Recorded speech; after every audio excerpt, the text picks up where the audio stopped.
Sa mapagpalang araw sa inyo lahat, ngayon ay gagawa tayo at matutunghayan ninyo ang paggawa ng isang IMs. Ito ay tatawagin ko na PVC stand flip chart with pulling chart. Una, kailangan natin putulin ang PVC sa akmang sukat. Panoorin ito.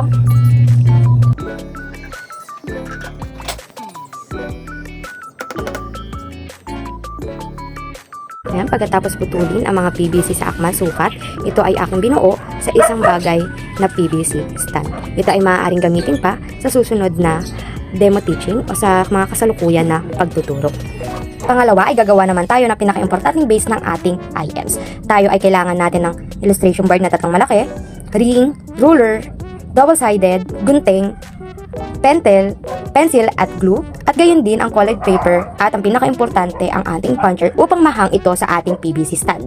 Ngayon, ang gagawin natin ay isang picture frame na buo siya ng flip chart at lalagyan ko ng pulling chart sa likod upang ilagay ang kasagutan kapag nahulaan ang larawan na iyon. Mayroon akong karagdagang kagamitan o material upang mas mapaganda ang aking frame picture flip chart, at ito ay magiging borderline at gagamitin ko rin ito sa alikod ng aking frame picture flip chart sa isang pulling chart, at dito ko ilalagay ang kanyang mga sagot. Subaybayan nyo na lamang ang aking magiging aktwal na gawain at itsura ng buong IMs na aking gagawin. Simulan na natin ang pagbuo ng ating importanteng parte ng IMs. Panoorin ang video ito at subaybayan ng maigi. Una, kailangan natin gumawa ng isang borderline gamit ang karton. Ito ay may sukat na 1 inch at kasing haba lamang ng isang ruler. Kailangan natin ito makagawa ng mas marami upang makabuo ng isang borderline sa bawat gilid ng ating illustration board. Ayan, tapos na natin ang paglinya ng sukat ng ating borderline para sa ating illustration board. Ngayon, ito naman ay ating gugupitin. Ayan, tapos na natin ang borderline at marami na tayong nagawa, ay maaari na natin idikit ito at matapos na natin ang itsura ng isang picture frame. Ngayon, simulan na natin ito. Kunin lamang ang glue, lagyan ang likuran ng isang bahagi ng borderline. Sorry. Ngayon ay idikit naman natin ito sa gilid.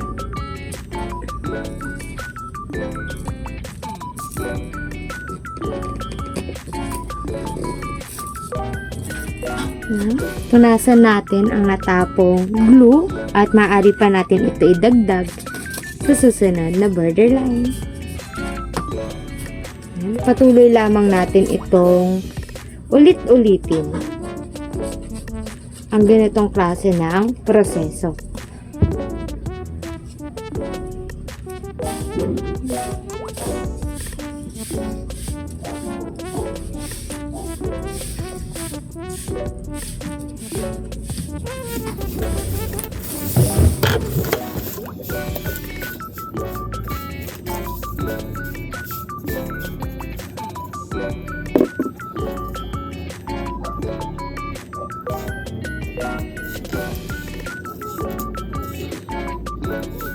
Natapos na natin ang kabilang side at kailangan natin putulin ang itaas para maging pantay ito.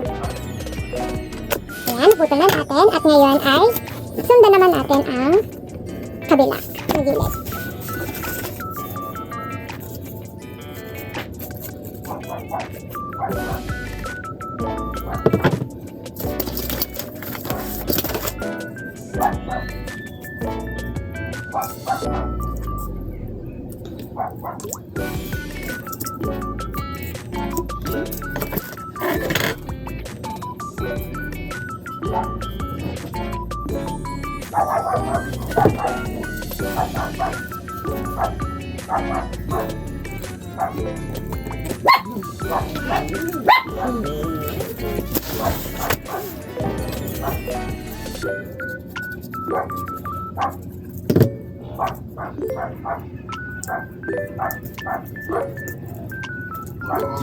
Ayan, tapos na rin ang kabilang gilid at puputulin din natin muli ang lagpas na ito upang pumantay. Ayan, ngayon ay natapos na natin ang dalawang gilid at gagawin na naman natin ang itaas at ibaba. Kumuha ulit ng borderline, lagyan ito ng glue at At idikit ang ito sa ibaba at itaas.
Ang ganting, gugupitin natin.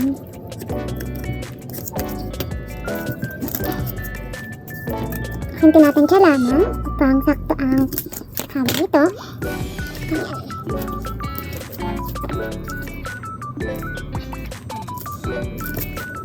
Ayan, ito ang ating natapos na picture piece. Ayan, nakikita niyo po ba? Diba? Nakagawa na tayo ng isang picture frame. Ngayon ay papatuyuin natin ito ng mga at least 1 hanggang 5 minuto para mas mapatibay ang ating borderline. At pagkatapos nito, patuyuin na 5 minuto ay gagawin naman natin ang kanyang likuran at lalagyan natin ito ng isang pulling chart. At gagamit din tayo muli ng borderline. Gagawa tayo ng box dito. At lalagyan natin siya ng cover, plastic cover. At ang mga natirang karton na malalapad at dapat masukat ng isang colored paper na size. At yun ang gagamitin natin pang pulling chart. Babalikan ko kayo ng 5 minuto. Tapos na ang 5 minuto, ang ating borderline ay matibay na at magtungo na tayo sa ating likuran at gawin na natin ang pulling chart. Kunin natin ngayon ang isang borderline at ilang peraso pa nito na natitira. At idikit natin ito muli at kumuha ng glue.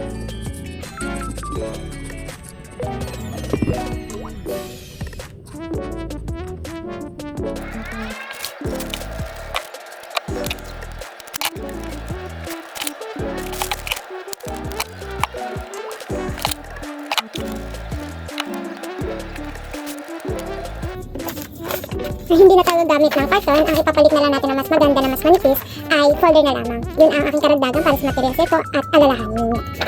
Kukunin ko lamang ang folder at babalikan ko kayo. Ako ay nagbabalik at nakuha na natin ang folder na aking ipapalit sa ating pulling chart. Hindi na tayo gagamit ng karton at dahil nga makapal. Ang ating improvise at pamalit ay folder at para mas mabilis natin mahila ito. Ngayon ay naglinya na ako at gugupitin na lamang natin ito at kunin na natin ang gunting. At tayo na maggupit. Tapos na natin gawin ang card para sa pulling chart. At magtungo naman tayo sa ating cover. Kasi cover, ayun, kailangan natin ng double-sided tape para maidikit ito. Kunin lamang at idikit.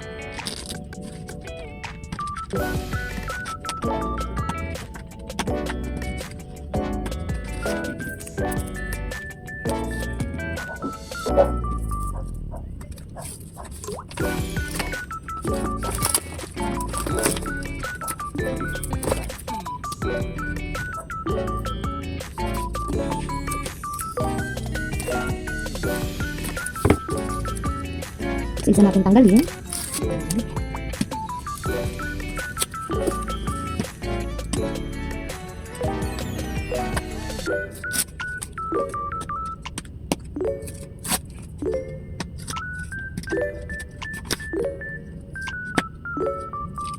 Tanggal na natin at ipagpag na ang plastic cover para malinis.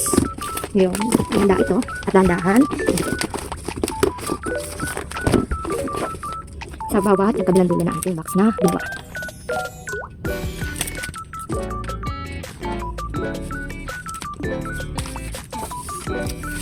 Ating naibikit na ang plastic cover. Lupitin natin ang mga sobra.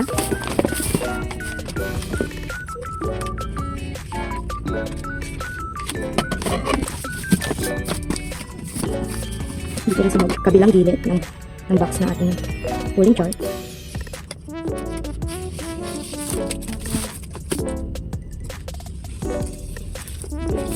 Sa ilalim din, para maganda tingnan.